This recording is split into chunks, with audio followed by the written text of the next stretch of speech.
Mes meilleures lectures de l'année 2022. Bienvenue ici Joanne Yangting et pour cette fin d'année, je souhaite partager avec vous mes pépites, meilleures lectures de cette fin d'année. J'ai partagé aussi les outils indispensables, bref, tout ce qui a été essentiel pour moi cette année en termes d'apprentissage, mais aussi des outils que j'ai utilisés, applications et autres. Chaque année, j'aime bien vous faire ce petit point, partager avec vous les pépites que j'ai utilisées, vous donner peut-être des idées juste avant Noël si vous voulez investir en vous ou investir dans votre cerveau. Mais en tout cas, moi, ça me fait plaisir de partager ça avec vous et vraiment, ça permet aussi de vous donner des références, des ressources pour vous qui aimez apprendre et être curieux. D'ailleurs, cette année, vous allez voir que cette sélection sort un petit peu de ce que je recommande habituellement, même s'il y a des, voilà, il y a un petit peu ce que j'appelle le retour aux bases, back to basics, parce que vous allez voir qu'il y a des livres dont j'ai déjà beaucoup parlé, parce que aussi cette année, ça a été une année où je suis beaucoup revenu sur des concepts de base, sur des livres qui m'ont plu et que j'ai voulu redécouvrir, et vous allez comprendre pourquoi. D'ailleurs, à ce propos, petit cadeau pour vous, si vraiment vous avez envie justement d'investir en vous et d'avoir plus de ressources de référence, je vous ai mis des réductions sur mes différents programmes avant Noël. Donc si ça vous intéresse, avant Noël, fin d'année, vous avez des promos sur différents programmes de mon catalogue. Je vous mettrai le lien descriptif si vous voulez en profiter, en bénéficier. Voilà, ça peut intéresser certains d'entre vous. Allez voir. Et vous avez aussi le lien vers des ressources de livres que je recommande parce que comme vous le savez et vous aimez beaucoup les contenus sur les livres, j'ai fait une playlist sur YouTube avec les chroniques de livres et vous avez des best-of par catégorie, vous avez des best-of aussi par thématique et des petits conseils que je vous donne par-ci par-là. Bref, les ressources, vous les avez, elles sont archivées. Donc en descriptif, allez voir si vous voulez vraiment avoir les références et vraiment pouvoir profiter de tout ça. Parce qu'on me demande souvent, mais Johan, c'est quoi que tu recommandes pour ceci, pour cela? On en a fait plein des contenus dessus, on a tout trié dans les playlists et dans les documents que vous pouvez recevoir. Donc allez voir tout ça en descriptif et d'ailleurs vous allez voir vraiment comme j'ai dit que cette année j'ai très peu lu de livres vraiment business, vous allez comprendre pourquoi et d'ailleurs si vous voyez au moment de la sortie, je vais sortir prochainement aussi une vidéo sur le bilan de l'année, partager un petit peu ce qui s'est passé, comment ça s'est déroulé et qu'est-ce qu'on peut tirer de 2022, mais également vraiment si vous voyez après que j'ai sorti l'autre vidéo, bah, vous aurez le lien en descriptif quoi qu'il arrive pour pouvoir avoir un peu de contexte et justement ces livres là je vais leur donner du contexte, pas juste vous dire ben voilà, de toute façon le but c'est pas de faire des résumés, c'est de donner des références et partager ce que ça m'a apporté et surtout le contexte de lecture parce que c'est aussi très important car chacun a une sensibilité différente, chacun a un niveau de lecture différent, donc selon le moment où on lit le livre, aussi ce qu'on est prêt à comprendre et l'état dans lequel on est, moi j'aime bien lire en fonction de mes besoins du moment et cette année j'ai eu besoin de lire ces livres et même d'en relire certains plus que d'aller vers vraiment des nouveautés et surtout je vais être honnête avec vous, la majorité, parce que j'en ai lu aussi des livres business que j'ai lus cette année sont vraiment oubliables et ne détrônent pas les grands classiques. Et moi, je suis pour vraiment beaucoup plus pour le business, des concepts basés sur, d'ailleurs, le business, au bout d'un moment, on tourne en rond. Dans le business, dans l'entrepreneuriat, dans le livre sur l'entrepreneuriat, au bout d'un moment, c'est les mêmes choses qui reviennent, même si on peut faire du rappel et tout. Et ce qui fait que quand on a les références à des classiques, après, c'est une question de mindset, d'état d'esprit, de créativité, de réflexion, de test, d'expérience. Et je vais chercher, c'est vrai, les conseils business à d'autres endroits que juste dans les livres. Voilà, pour mettre un peu de contexte, on va commencer et je vais d'abord commencer par les livres et ensuite je vais finir par les applications et les outils qui m'ont pas lâché cette année. Alors il se trouve que là j'ai une belle pile de livres qui va descendre très très vite quand je vais vous en parler, je vais aller assez vite parce qu'il y en a quand même, c'est vrai, il y en a quand même beaucoup comparé à d'habitude. Donc déjà le premier, alors là c'est un livre que j'ai lu à la base en anglais sur mon Kindle pendant que j'étais à l'hôpital, vous avez l'histoire, j'ai partagé l'histoire un petit peu après l'été, je crois que c'était fin août ou septembre, et du coup c'est le titre anglophone, c'est The Things You Can See Only When You Slow Down, donc les choses qu'on peut voir que quand on ralenti et il y a une version, je crois que c'est la version française de ça qui est prenez le temps de vivre pour ceux qui lisent pas l'anglais, c'est à peu près les mêmes choses et c'est un petit livre vraiment qui aborde plusieurs philosophies de vie, c'est plus des idées, des concepts à lire et ça fait du bien, c'est un livre qui fait du bien et comme justement j'étais sur un lit d'hôpital, je n'avais pas le choix que de ralentir. J'ai également, alors là ça a été vraiment un retour aux sources, c'est d'ailleurs l'auteur, l'un des premiers auteurs dont j'ai vraiment beaucoup parlé et qui a d'ailleurs fait beaucoup connaître ma chaîne YouTube, c'est Deepak Chopra et j'ai relu relu, on va dire, quelques petits classiques de lui, et notamment ceux-ci qui sont là, voilà, hop, qui sont en fait finalement les lois spirituelles du succès, mais aussi les lois spirituelles du vrai bonheur. J'ai également lu La santé et le bien-être. Donc voilà, c'est du Deepak Chopra. J'avais déjà lu ces livres, mais j'ai voulu les relire et je veux partager parce que c'est vraiment, je trouve que c'est vraiment des vraies pépites. Surtout les lois spirituelles du succès, les lois qui partagent. J'en parle parfois dans mes programmes, j'en parle parfois sur ma chaîne YouTube, dans mes podcasts, dans tous mes contenus. J'en parle un peu partout parce que pour moi, en fait, ce sont des lois universelles et des principes qui font une vraie différence. Et c'est vrai que il se passe une chose très souvent, et je vais vous dire, c'est qu'on a tendance, quand on a des concepts, à les appliquer ou alors les oublier ou oublier l'importance de ces concepts.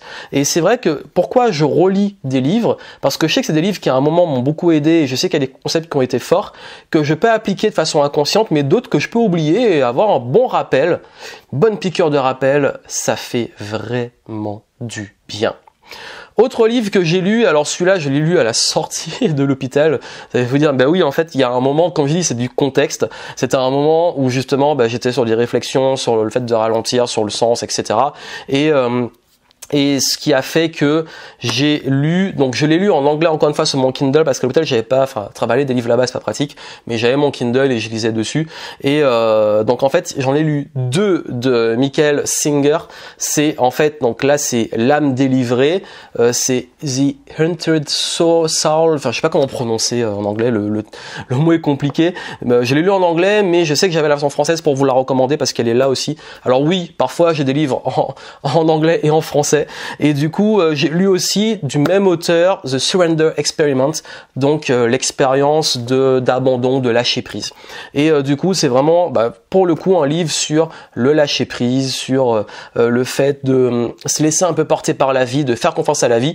Donc c'est assez intéressant. Je trouve que c'est très répétitif, c'est très storytellé dans le sens, il raconte beaucoup d'histoires et au bout d'un moment, ça peut devenir très redondant, mais je pense que le concept et la répétition est utile pour comprendre à quel point le lâcher prise est important dans nos vies. Autre livre que j'ai lu, donc heureusement là dans un contexte plus joyeux, je l'ai lu pour le coup au tout début de l'été, c'est Libérer votre créativité, un grand classique de Julia Cameron. C'est vraiment un livre. Il est plus dense que ce qu'il apporte, je trouve, mais le concept pur du livre, c'est le concept des pages matinales où tous les matins on écrit sur son journal et on laisse aller son inspiration. Vraiment, moi ce livre, je l'avais déjà lu à l'époque, là je l'ai relu. Je l'ai lu pendant le moment où j'ai annoncé ma grosse transition, on va dire au début de l'été, où j'avais un désir de réinventer mon business, changer plein de choses, parce que justement j'avais besoin de créativité, d'inspiration, et c'est le moment où je suis parti aussi. À ce moment-là, j'étais au Portugal pendant un mois et je bougeais beaucoup, j'ai fait une sorte de petit road trip et c'est vrai que ça a été un livre qui m'a beaucoup rappelé les concepts de base pour garder un cerveau créatif et retrouver justement l'inspiration et autres. Donc vraiment je vous le recommande, il est excellent et c'est aussi pour moi un grand classique que je recommande à lire même chaque année. Et comme je vous ai dit, là c'est vraiment pour le coup des œuvres et des auteurs que je connais un peu déjà mais qui m'ont aidé à revenir sur des bases. Alors autre auteur que j'adore, pour le coup là un auteur français, c'est Bernard Werber qui a écrit, donc c'est en fait, c'est la série des anges, je sais pas comment on peut l'appeler, c'est ça, c'est en fait, il y a l'Empire des anges, Nous les dieux, le souffle des dieux et le mystère des dieux. Alors je sais plus si c'est les anges ou les dieux, bref, la série des anges des dieux, mais en tout cas, vous avez compris l'idée, Anges et dieux, c'est, pour le coup, c'est un roman et je peux pas en dire plus parce que je suis très mauvais pour parler de romans sans faire des gaffes, de faire du spoiler ou de vous sortir un petit peu l'histoire, mais en gros, comme j'ai dit, j'ai partagé du contexte. Et ces livres-là, c'est en fait, comment vous le dire, il y a un attachement très émotionnel avec parce que c'est des livres que lisait un proche que j'aimais beaucoup, que j'ai perdu quand j'avais 18 ans, qui les lisait et après, en fait, au moment de son décès et même avant, cette personne lisait ses livres. Voilà, je vais pas tomber dans le truc larmoyant et tout. Je sais que vous aimez bien le storytelling et le drama, mais en fait, à ce moment où justement j'ai eu mes soucis de santé cette année et tout qui sont réglés, je vous en parlerai dans la prochaine vidéo et si elle est sortie, vous pourrez la voir en descriptif. c'est que c'est un moment où justement j'ai parlé avec des proches et tout, et on s'est rappelé de ces ouvrages, de cette période de vie aussi difficile où j'ai accompagné quelqu'un aussi à l'hôpital, et c'est ce qui fait que j'avais juste lu à l'époque l'Empire des Anges, j'avais pas lu la suite, et du coup là je me suis repris on va dire presque l'intégrale, et je me les suis refait, et c'est des romans qui ont des hauts et des bas, mais qui restent quand même dans mon cœur et qui sont agréables à lire. Donc là, voilà, c'est un petit partage du cœur que je voulais intégrer dedans. Donc vous avez vu que mes références finalement de cette année sont très particulières, mais aussi revenir sur ça et même, c'est vrai que c'est une année où j'ai beaucoup plus travaillé sur le mindset, sur le travail sur soi, sur la spiritualité, sur mon niveau d'énergie, sur le sens de ce que je fais dans ce que je fais. Même si il y a eu aussi, je vous rassure, il y a eu du business. Et justement, on va parler du business avec la stratégie de l'océan bleu et en bonus le cap sur l'océan bleu, voilà, qui pour le coup c'est un livre business, parce que si vous ne l'avez peut-être pas remarqué, en tout cas j'espère quand même que vous êtes rendu compte de ça, nous sommes dans un moment où beaucoup de marchés sont saturés, notamment le marché de la formation, de l'accompagnement et tout, et l'océan bleu c'est un concept de base sur quand un marché devient saturé, où il y a trop de requins et peu de proies. Je sais que c'est très métaphorique, mais c'est un petit peu l'idée, il n'y a plus à manger, comment créer des nouveaux champs d'opportunités d'affaires et de business. Alors c'est un livre qui est très, pour le coup, qui a des exemples intéressants et tout, mais qui reste quand même très théorique, et je pense que juste le lire sans avoir une vraie expérience business et sans vraiment avoir cette créativité ou utiliser un peu les outils pour créer ces nouveaux espaces on va dire, de marché, je pense qu'il peut être compliqué pour un non initié, mais c'est intéressant, c'est une philosophie aussi du business qui est intéressante. J'avais déjà lu le stratégie de l'océan bleu il y a très longtemps, là je l'ai relu, et Cap sur l'océan bleu je l'avais pas lu, donc du coup j'ai tombé dessus. Donc voilà, donc c'est un livre vraiment pour plus axé business, stratégie et comment sortir d'un marché saturé, mais ça va demander quand même beaucoup de créativité, de tests, etc. J'ai aussi lu l'excellent Le jeu infini de Simon Sinek. Donc c'est The Infinite Game. Je l'ai aussi sur... vraiment que j'arrête à avoir les livres en triple comme ça, en double ou en triple. Je l'ai aussi sur le Kindle en version anglophone.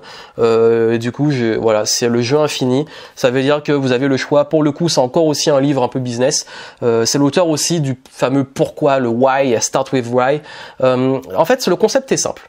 C'est que soit vous jouez un jeu fini comme beaucoup de vos concurrents et du coup à chaque fois on est un petit peu dans la course, etc. Ou soit on joue le jeu infini avec une échelle qui nous dépasse.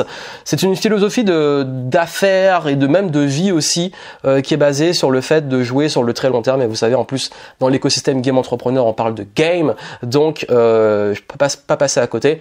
Je l'avais pas encore lu, j'avais beaucoup entendu parler, j'avais voilà, sans vraiment le temps de rentrer dedans, et je trouve que c'est intéressant. Alors encore une fois il y a beaucoup de choses qui sont peut-être inutile dans le livre. C'est comme le pourquoi. En fait, une fois qu'on a compris le concept de base, c'est bon, on a compris. Pas la peine de se répéter. Mais pour ceux qui veulent justement sortir un peu la tête du guidon dans leur affaire et avoir une vision beaucoup plus long terme, je vous recommande ce livre. Et je suis revenu, bien entendu. Alors, je ne peux pas revenir sur les fondamentaux de développement personnel sans parler de Napoleon Hill, et je me suis remis un petit peu sur 3 livres de cet auteur. Alors, le premier, c'est The Magic Ladder of Success, qui est un livre, il est un petit peu dur à trouver celui-là, je crois qu'il est un peu rare, ou alors parfois il y en a disponible, parfois il n'y en a pas. Là c'est un livre sur justement les différentes étapes, il aime bien les étapes de succès, et encore une fois c'est beaucoup de rappels. Alors celui-là je l'avais pas lu, je l'ai découvert cette année, l'un de mes mentors me l'a recommandé, mais ce qui est intéressant c'est que c'est aussi des concepts comme les lois du succès, on va dire tous les livres qu'on recommande souvent de Napoleon Hill. D'ailleurs j'ai relu aussi Plus malin que le diable, je l'ai pas sous la main, j'ai prêté à un ami. Plus malin que le diable, d'ailleurs je crois que je l'ai en 3 exemplaires ce livre, et j'en ai donné 2. J'en ai offert un à un client, j'en ai donné à un proche, et là en ce moment c'est un ami qui a mon dernier exemplaire. Et c'est un livre, vraiment c'est les 2 livres que je recommande le plus de Napoleon Hill, ce sont les lois du succès et le Plus malin que le diable, mais The Magic Ladder of to Success est vraiment intéressant aussi. Et c'est vrai que concernant Napoleon Hill, tout le monde parle de Think and Grow Rich, je crois que le nom français c'est Réfléchissez et devenez riche, il me semble, la traduction française. Tout le monde en parle, mais on ne parle pas assez de Grow Rich with Peace de Napoleon Hill. Celui-là est moins connu. et je l'ai lu cette année et excellent aussi. Je l'ai pas sous la main, mais c'est aussi s'enrichir, mais avec la paix d'esprit. Ça, c'est aussi important. Et j'ai beaucoup parlé cette année. J'ai vraiment dans mes contenus, c'est beaucoup revenu la paix, la paix, la paix, parce que j'ai cherché la paix vraiment. Je dirais pas que j'étais pas en paix, mais il y a eu beaucoup de perturbations qui m'ont poussé à vraiment travailler sur ça. Mais vraiment, encore une fois, là, je mets du contexte, mais allez voir ou vous verrez prochainement, selon le moment où vous voyez ça, ma vidéo que je vais sortir sur le bilan de l'année 2022 qui était très particulière. Et ça a été un gros travail de fond que j'ai fait sur moi. Voilà vraiment pour les ressources que je peux vous recommander en termes de livres. Il y a beaucoup de références. Vous avez vu qu'il y a très peu de livres business, beaucoup de livres sur ça. J'en ai lu plein d'autres. Vraiment, j'en ai lu plein d'autres, mais ce sont ceux qui sont vraiment restés, que je retiens de cette année et qui m'ont le plus marqué et que je me dis, ah ouais, eux, j'ai vraiment envie de vous les recommander. Donc voilà, dites-moi peut-être en commentaire, vous, vos lectures de l'année qui vous ont marqué.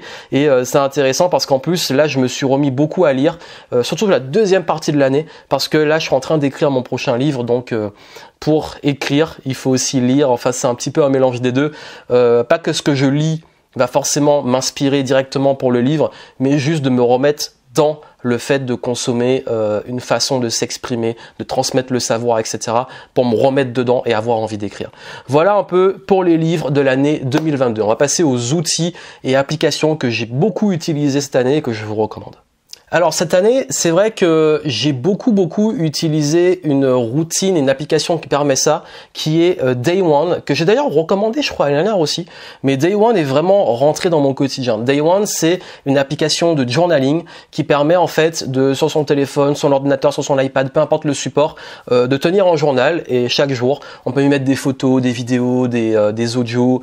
Moi, j'ai ma routine où toutes les semaines, je fais un bilan et j'ai des éléments que D'ailleurs, si vraiment ça vous intéresse, allez voir dans Clarity et vous avez une promo dessus pour la fin de l'année.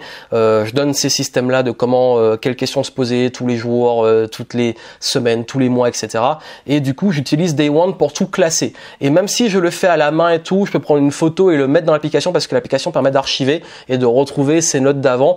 Et c'est vraiment intéressant. D'ailleurs, c'est vraiment puissant parce que on peut, au bout d'un moment, voir des cycles, voir dans quel état, quelles préoccupations on avait à tel moment de l'année, où on en est, revoir aussi soit comment on pensait avant. Donc c'est vraiment super et je vous la recommande si vous cherchez une application pour tenir un journal quotidien, hebdomadaire, peu importe. C'est la meilleure que je connais aujourd'hui. Et en combo avec Day One, j'ai investi dans mon Remarkable. Et le Remarkable, en fait, c'est une tablette Remarkable qui donne en fait un effet papier. Donc c'est une tablette qui a le confort du papier et quand on écrit dessus, on a vraiment l'impression d'écrire pour le coup sur du papier j'arrêtais pas, ça faisait des années que je voyais le truc, je voyais leur pub comme quoi la pub et le retargeting ça marche parce qu'au bout d'un moment je me suis dit ah tiens, je vais me laisser tenter. Alors je sais qu'Amazon a sorti en fin d'année, en novembre, Amazon Scribe, je crois, qui est peut-être le concurrent de ça. Mais en tout cas, lui, je suis très content. Et ce qui est bien, c'est que je l'utilise pour prendre mes notes, pendant mes rendez-vous téléphoniques, bref, pour mes meetings et tout. J'ai même créé des modèles que j'ai mis dedans. C'est devenu un peu mon carnet de notes. Sauf que tout est trié, tout est synchro dans le cloud.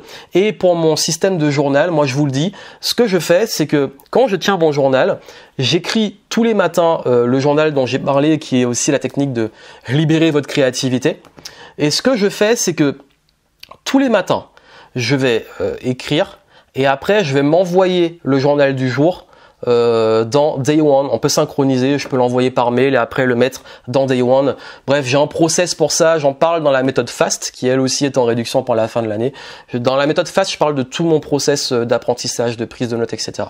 Donc, je profite de prendre mon auto-promo, en plus de faire la promo de produits qui ne sont pas de moi. Donc, vraiment, je vous les recommande. C'est un truc un peu à la fois geek et en même temps un outil de travail que moi j'aime bien. Je l'ai intégré dans mon workflow comme on pourrait dire et je suis très content. En termes d'applications pures pour travailler, j'ai pas plus d'applications que, en fait moi j'ai pas testé beaucoup de choses cette année. Je suis resté sur les basiques, Google Workspace et tout ce qui a Drive, tout ça pour le travail, pour la collaboration avec l'équipe. J'ai beaucoup utilisé aussi Asana pour l'équipe, pour le calendrier éditorial, etc. Donc ce sont les deux outils de productivité que j'utilise le plus. Et en termes de prise de notes, des livres et tout, j'ai synchronisé avec Readwise, et Readwise qui est connecté à Notion, que je recommande très souvent. Donc tout ce process là, j'en ai parlé dans une autre vidéo et je développe dans la méthode FAST. Si c'est un truc qui peut vous intéresser, je vous mettrai les liens en descriptif si vraiment vous voulez avoir des infos sur cette façon de gérer un peu sa productivité et tout. Et pour finir, petite pépite aussi que j'ai eue, c'est je fais pas un doigt d'honneur, je le prends parce que c'est sur mon majeur, c'est cette bague, c'est Oura Ring. Donc la marque Oura, c'est une bague connectée que j'ai prise je crois que c'était en septembre. Et cette bague, en fait, il y a des capteurs dedans qui captent votre rythme cardiaque, le taux d'oxygène dans le sang, le sommeil, surtout le sommeil, avec leur application. Et du coup, je suis très content d'avoir... C'est plus gadget parce que c'est vrai que mon Apple Watch elle est pas là, mais peut faire certaines choses aussi. Mais là, en fait, je vais pas toujours avoir mon Apple Watch sur moi, surtout quand je suis en déplacement, et j'ai envie d'avoir aussi, comme j'aime bien les montres, j'aime bien aussi avoir mes autres montres. Mais pour le sommeil, c'est un autre niveau, je trouve, et c'est vraiment intéressant parce que l'application donne des statistiques, nous disent bon ok, là faut peut-être faire attention, ça peut permettre aussi de mieux gérer son stress, etc. Et c'est vrai que j'ai les prises après mes soucis de santé, surtout que j'avais besoin de bien contrôler mon taux d'oxygène dans le sang suite aux soucis que j'ai eu. Donc voilà, c'est pas un truc indispensable, mais comme je suis à la base un geek, comme je le dis souvent, j'aime bien les objets connectés sans aller trop loin. Donc j'ai fait le test et j'en suis très content. De toute façon, c'est une bague, on l'a tout le temps sur soi et on vit avec sans vraiment y faire attention. Donc voilà un petit peu pour les petits outils pépites et choses cette année. Je vous mettrai tout ça, tous les liens en descriptif, ça peut vous intéresser. Je crois que Oura, on peut parrainer pour avoir une réduction, donc si je verrai ça, je vous le mettrai, ça peut vous intéresser. Et puis surtout, comme je vous ai dit, restez curieux, expérimentez. Moi j'expérimente, j'attends pas d'avoir le bon livre. Moi si on me dit un livre est bien, etc., je vais aller lire et me faire mon opinion. Je vais pas tout de suite chercher les résumés, je veux vraiment moi m'imprégner des choses, j'aime bien tester des outils et tout, donc je les partage avec vous, je vous les transmets, mais à vous aussi de faire votre expérience. Donc voilà pour ce petit bilan des pépites de l'année. Comme je vous ai dit, vous avez des réductions sur certains programmes du catalogue pour la fin de l'année, vous avez ça en descriptif, vous avez aussi le lien des ressources que je vous recommande, et puis surtout ne manquez pas, si vous voyez avant que je la sorte, ne manquez pas ma vidéo bilan 2022, et si elle est assortie quand vous voyez ça, parfois c'est très bizarre, mais les vidéos de livres de fin d'année, les gens les regardent même l'année suivante, etc. Mais c'est intemporel, forcément les livres c'est intemporel, donc mais en tout cas, je vous mettrai ça sur l'écran de fin ou en descriptif. Vraiment allez voir le bilan de 2022 parce que c'était une sacrée année, j'ai beaucoup à dire, donc je vous laisserai regarder ça ou attendre que ce contenu sorte.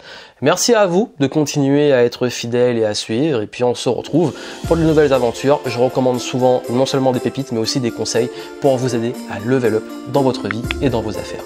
Plein de succès à vous, abonnez-vous à la chaîne, à très bientôt.